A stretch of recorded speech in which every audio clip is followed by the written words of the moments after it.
Another important property of Fourier transform is called the convolution property, which says that if g1 of t has a Fourier transform g1 of omega and g2 of t, another signal, has a Fourier transform g2 of omega, then the convolution between g1 and g2 has a Fourier transform of multiplication between g1 of omega times g2 of omega.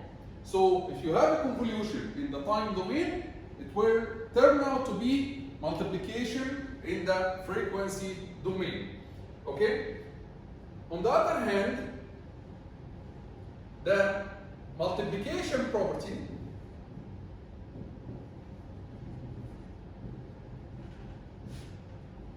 says that if you multiply g1 of t times g2 of t in the time domain, their Fourier transform, or its Fourier transform, will be convolution in the frequency domain. However, if you use omega, so convolution between g1 of omega and g2 of omega, since you are using omega here and convolution, it contains integration in omega, then you have to divide over 2 pi. And this is expected in any expression that has an integration in omega. So any expression that contains integration in terms of omega, you expect that there will be a division by 2 pi. Okay? If you do it in the f domain, if you use f, then it will be g1 of f convolution with g2 of f without 2 pi. But since here the convolution has an integration in omega, and you are integrating with respect to d omega rather than df, then you have to divide by 2 pi, so that d omega over 2 pi is the same as df. So if you use the f, it will be convolution without any constant outside. If you use omega, you should divide by 2 pi, and this is always the case. If you have any expression that has integration in omega, you expect that there will be a factor of 2 pi outside. Here, the integration was in the time domain. That's why we didn't get any factor of 2 pi, because the integration was with respect to t. It's a convolution time domain.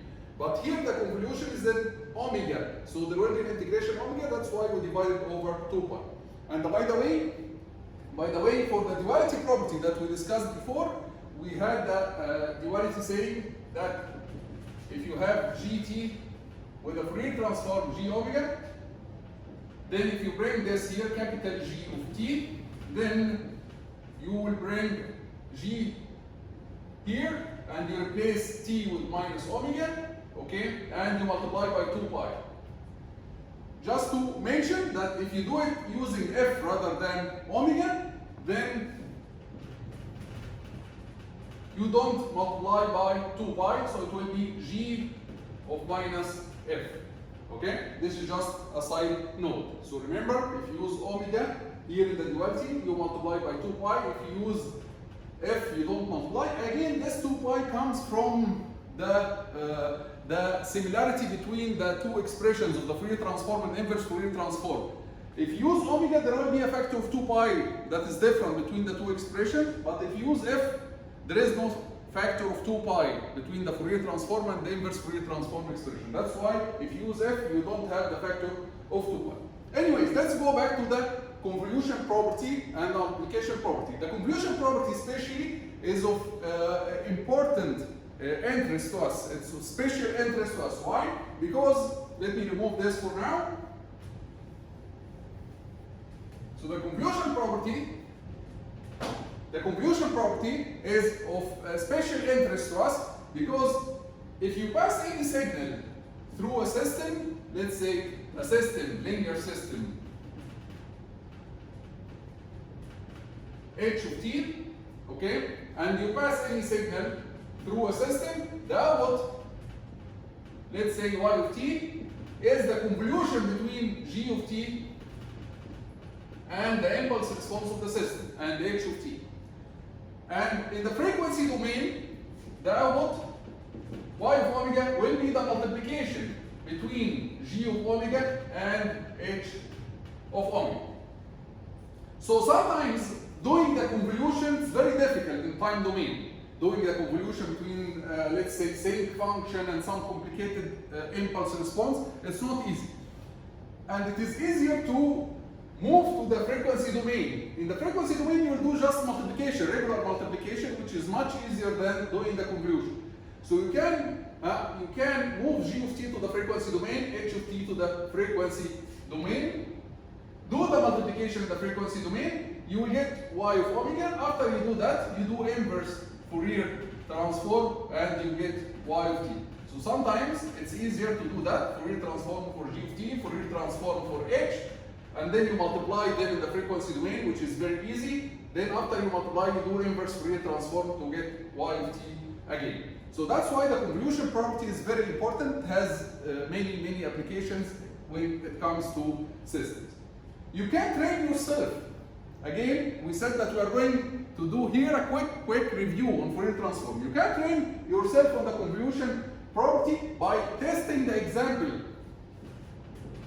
Try to solve the example of a function multiplied by cosine omega ct again. We solved this example before using the frequency shift property. I want you to solve it again using the convolution. So this is a product in the time domain. It will turn out to be convolution in the frequency domain, but don't forget, if you use omega, you are going to divide by 2 pi. Try to examine the Fourier transform of this. Use the multiplication property.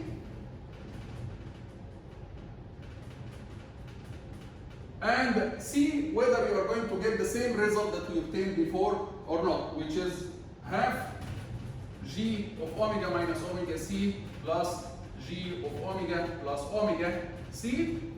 Try to check this, but instead of using the frequency shifting property, use the multiplication property. Don't forget the 2 pi.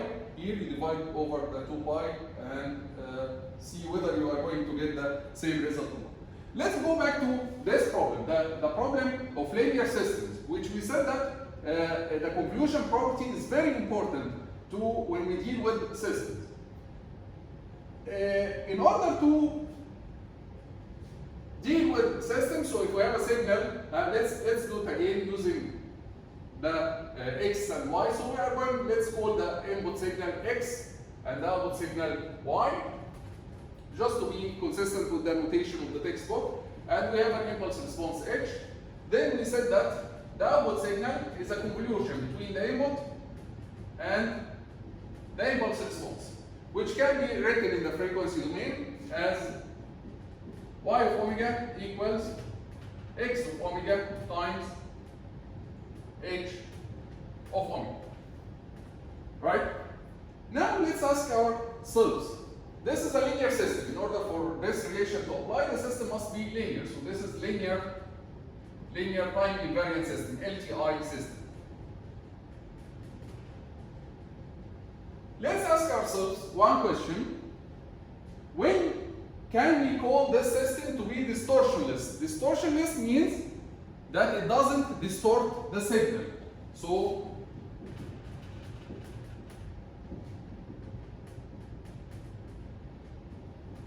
when can we say that our system is distortionless? And again, distortionless means that it doesn't distort our signal. What does it mean, distortion? Let's think a little bit about the word distortion here. What does it mean that our signal is distorted? Distorted signal means that it lost its information. The information is changed, right? Okay, then where is the information of a signal? If we have a signal, if we have any signal, let's say x of t, as a function of time, this signal looks like this. When can we say that that signal is distorted? We say that the signal is distorted if part of it is changed. So if part of it is changed like this, we say that the signal is distorted. Why? Because the information of any signal is contained in the shape of the signal, right? The information of your voice signal, for example, it is contained on how your signal changes with time. If you change the shape of the signal, then you distorted your signal. You lost some information of your signal. So the information of any signal is contained in the shape of the signal. In order for our system to be distortionless, then our system must not do any operation that distorts our signal. Then what are the operations? What are the operations that do not distort the signal? There are only two operations that do not distort a signal. The first operation is you multiply the signal by a constant. If you multiply a signal by a constant, for example, you say that you have a signal x of t, if you multiply it by a constant, this is like an amplification of the signal. You are raising the volume of the audio in your radio or your TV, right? So multiplication of a signal by a constant, it's the same signal exactly, but it has more power, you hear it louder, right? Or lower, depending on the constant. So multiplying a signal by a constant doesn't distort a signal. So this is the first operation that you can do without distorting your signal, is multiplying by a constant. Because if you multiply by a constant again, the information of your signal doesn't change. Or you will hear exactly the same voice, the same speech, but louder or lower. The second operation that doesn't distort your signal is shifting the signal, delaying the signal by a certain time constant. So if you delay your signal by a certain time constant, this again doesn't distort your signal. The matter or the point is that you are going to listen to the same speech, to the same talk, same voice exactly, but delayed a little bit.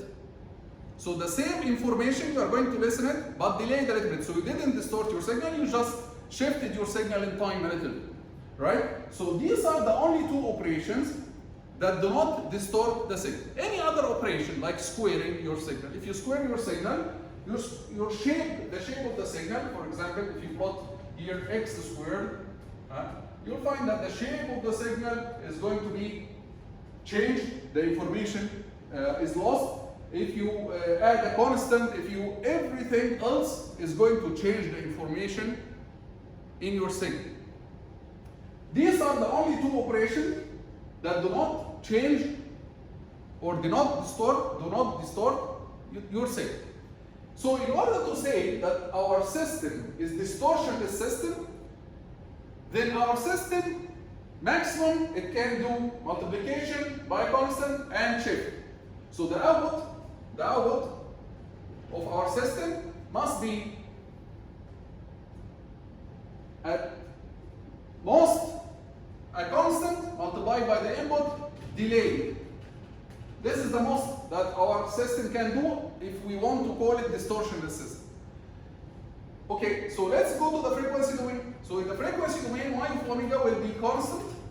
And what's the Fourier transform of this? This is again x of omega exponential minus j omega t naught. Now let's compare these two equations. Let's compare the general equation of a system and this equation of a distortionless system. You will find that for a distortionless system, for a system to be distortionless, h of omega must be constant multiplied by exponential minus j omega t naught. Which means that your system in the frequency domain has magnitude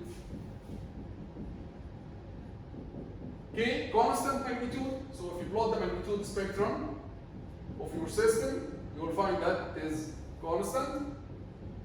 And it has a phase, the angle of h of omega is minus omega t naught.